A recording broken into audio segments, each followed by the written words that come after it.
السلام عليكم ورحمة الله تعالى وبركاته. كنتمنى يا ربي ان شاء الله تكونوا بخير وعلى خير.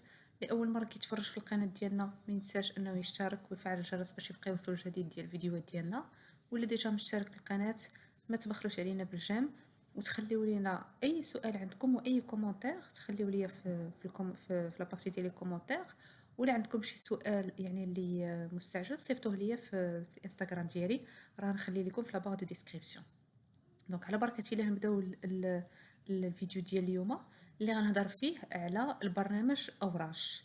النسخه ديال 2023 كانت داك العام النسخه ديال 2022، وهذا العام كاينه النسخه ديال 2023. هو واحد البرنامج اللي غادي يستافدوا منه الشباب والناس يعني بصفه عامه، يعني ما كاينش واحد التحديد ديال السن. غادي يستافدوا من فرص الشغل، يعني الناس اللي عاطلين على العمل، الناس اللي كانوا خدامين وملي جات الجائحه ديال كورونا فقدوا العمل ديالهم، هادو هما الناس المستهدفين بهذا البرنامج ديال اوراش. دونك ركز معايا مزيان، الا كنتي ما خدامش ولا باغي تبدل الخدمه، ولا كنتي خدام وجلستي من الخدمه وتتقلب دابا على خدمه، هذه هي الفرصه ديالك باش انك تستافد من هذا البرنامج ديال اوراش. دابا غنشرح لكم بالتفصيل كيفاش غادي تقدروا انكم تستافدوا، وشكون هما الناس اللي غيقدروا يستافدوا، واشنو غتستافدوا من هذا البرنامج ديال اوراش.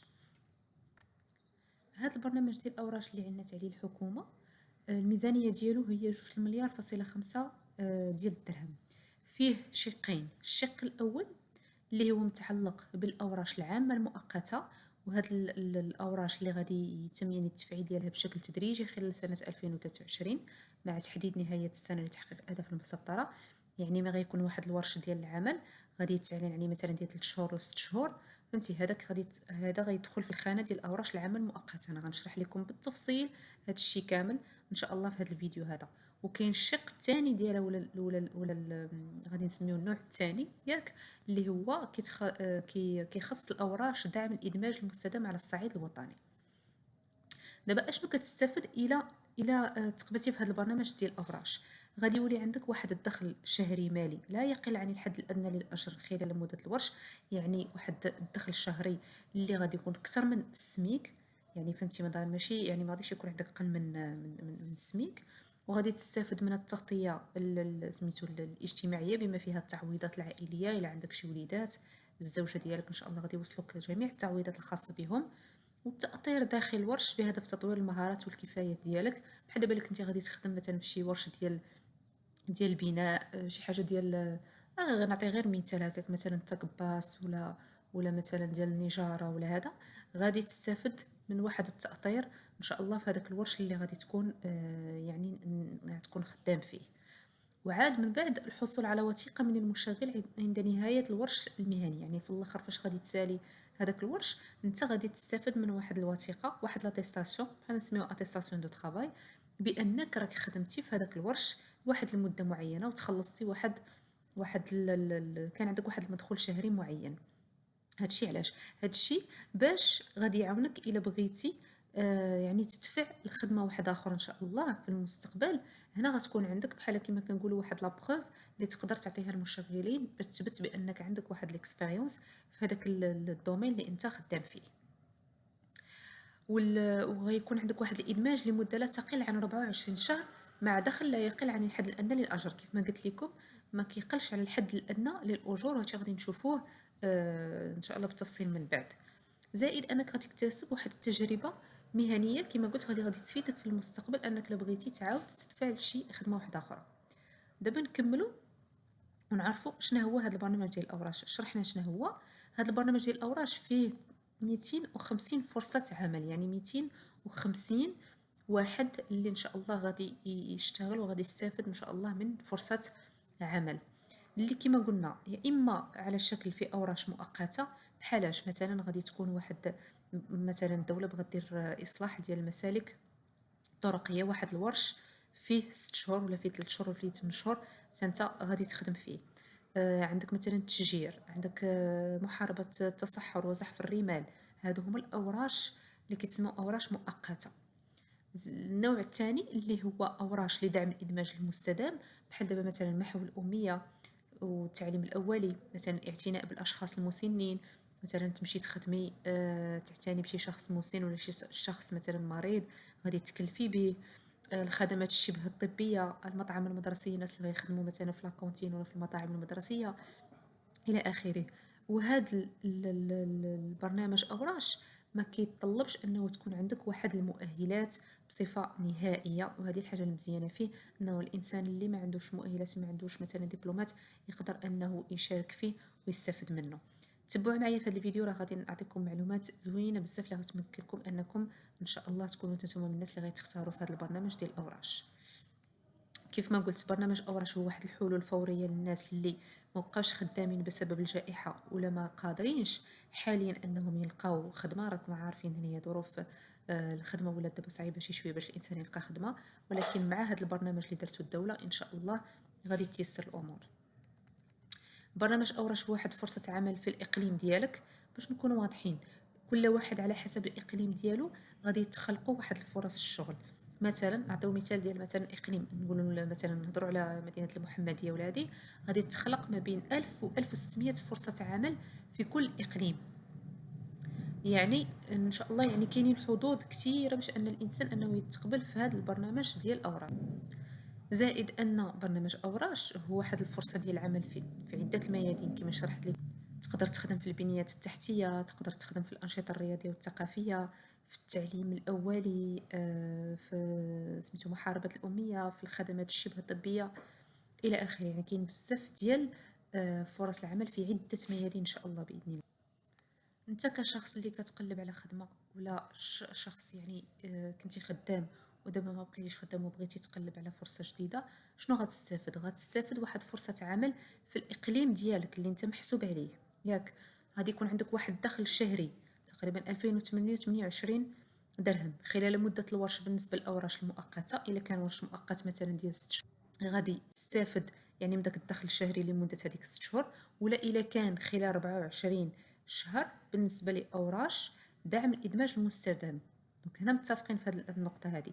زائد انك غادي تستافد من التغطيه الصحيه بما فيها التعويضات العائليه ديالك، زائد تاطير وتعزيز الكفاءات وشهاده عمل اللي كتساعدك في المسار المهني ديالك، ولا بغيتي من بعد انك تقلب على خدمه واحده اخرى. كيف ما قلت، غتكون 250 الف فرصه شغل. 20% غادي يكون في اوراش لدعم الادماج المستدام اللي قلنا، هي اللي كتكون المده ديالو تقريبا 24 شهر. و 80% غيكونوا في اوراش مؤقته، وغادي تكون ما بين 100 حتى 1600 فرصه عمل في كل اقليم.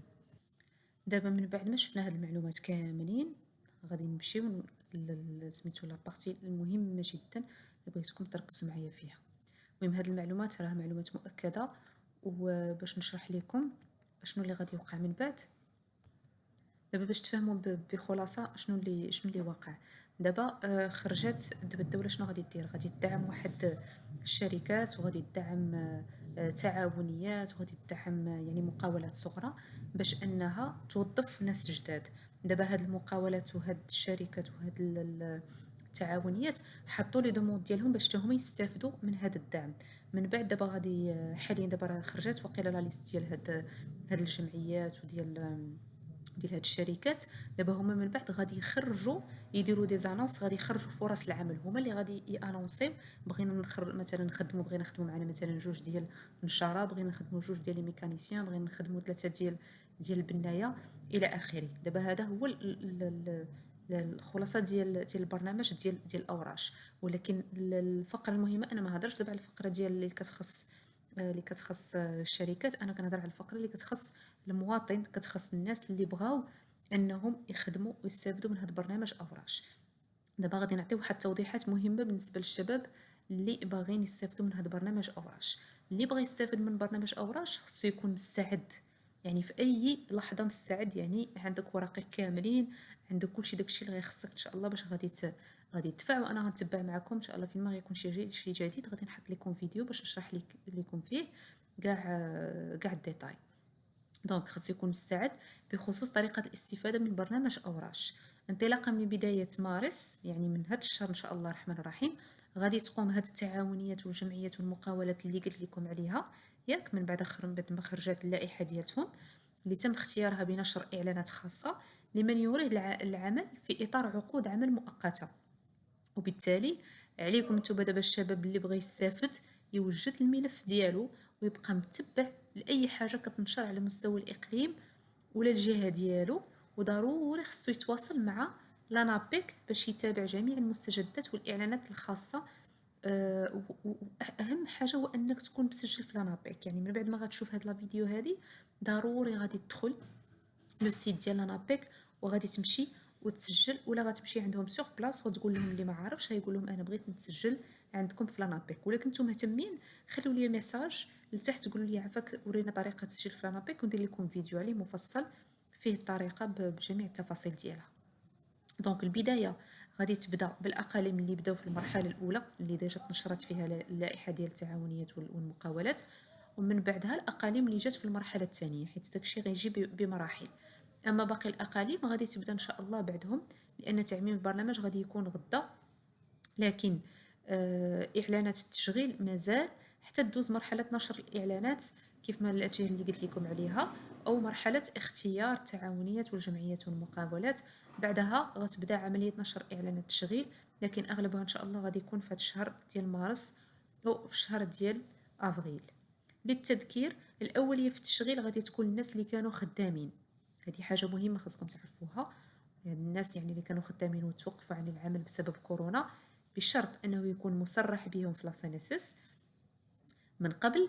ثم في المستوى الثاني غادي يكون للشباب الباحث عن العمل. كيف ما قلت لكم في البدايه ديال الفيديو، الناس اللي كانوا خدامين مساكن وفجات كورونا حبسوا، غادي هما اللي غتكون عندهم الاولويه، زائد الناس اللي يعني باحثين عن العمل، يعني اللي عاطلين عن العمل وكيقلبوا على خدمه. دونك بخلاصه توضيح مهم اخر على حسب هذا البرنامج ديال الاوراش، فيه كما قلنا فيه جوج ديال الانواع هذه باختصار. قلنا كاين الاوراش العامه اللي غيكون فيها العقد ديال العمل اللي فيه 6 شهور ياك، وكاين اوراش دعم الادماج المستجد كيكون عقود العمل فيها لمده 2 وغالبا غادي تكون على المستوى الجهوي. دونك باش تفرقوا لي بين هاد جوج الحوايج، كاين اللي غيشتغل بعقد عمل ديال 6 شهور، كاين اللي غادي يشتغل بعقد عمل اللي فيه 24 شهر هي لمده عامين. متفقين؟ تذكير ديال الحد ديال الاجور غادي يكون في 2800 درهم مع الاستفاده من التغطيه الصحيه والتعويضات العائليه ديال الزوجه وديال الاولاد ان شاء الله باذن الله. زائد انه برنامج اوراش كيهدف بانه يشغل الشباب في اطار واحد عقود عمل، يعني في الاخر غتستافد من عقد عمل اللي غادي تقدر انك تدفعو ان شاء الله الرحمن الرحيم. باش تبغي تقلب ملي غيسالي هذا البرنامج ديال الاوراش بغيتي تقلب على خدمه واحده اخرى. والتعاقد غادي يكون عن طريق هذه الجمعيات والتعاونيات والمقاولات، وبالنسبه للخلاص ديالكم كيكون عن طريق لا سينيسيس، لان المشغل ديالكم هو اللي كيديكلاريكم عند لا سينيسيس باش حتى هو يستافد من التعويض ديالو، باش نتوما ان شاء الله تستافدوا من الدعم المادي ديالكم. دونك انا حاولت انني نلخص لكم وما نطولش الفيديو، نشرح لكم شنو هو هذا البرنامج ديال الاوراش. الا كنتم مهتمين كما قلت بطريقه التسجيل في لانابيك، خليو لي دي كومونتير نشرح لكم كيفاش تقدروا تسجلوا، وفين ما غادي يكون اي جديد خاص بهذا البرنامج ديال الاوراش غادي ندير لكم فيديو عليه ان شاء الله الرحمن الرحيم. نتمنى انني ان شاء الله نكون يعني فدتكم في هذا الفيديو هذا. ما تنساوش الاشتراك في القناه وتفعيل الجرس وخليو اي سؤال ديالكم في الكومونتير، والسلام عليكم.